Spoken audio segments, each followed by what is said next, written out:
Қайырлы күн сұлуларым, менің каналыма қош келдіңіздер. Дәл осындай сүзбелі тестада жұмсақ булочка жасаңыз. Ол үшін видеоның соңына дейін қараңыз және де тіркеліп кетуді ұмытпаңыз.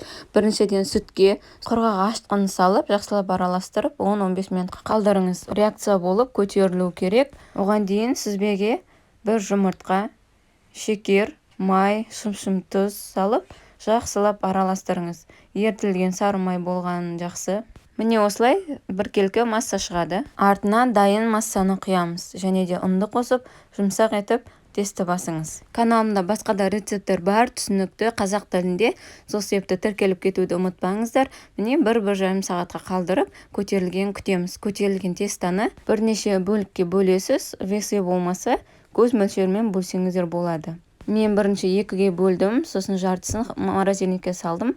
Өйткені ертеңгісін тағы свежий жасауға. Міне бір бөлігін өзінен 9 шықты, соны жасаймыз. Өте дәмді болып шығады, міндетті түрде жасаңыздар. Осындай форма беріп, видеодағыдай етіп жайыңыздар.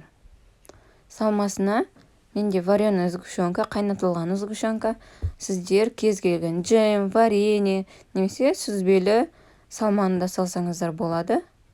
Немесе жай ғана өзіне форма беріп пісіріп алсаңыз да өте дәмді шығады. Осындай әдемі форма шықты. Піскенде көтеріліп, одан да әдемі болып көрінеді.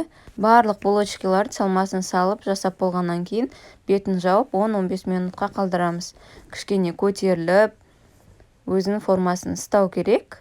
Содан кейін жұмыртқаның сарысын және де мак, күнжіт сепсеңіздер болады.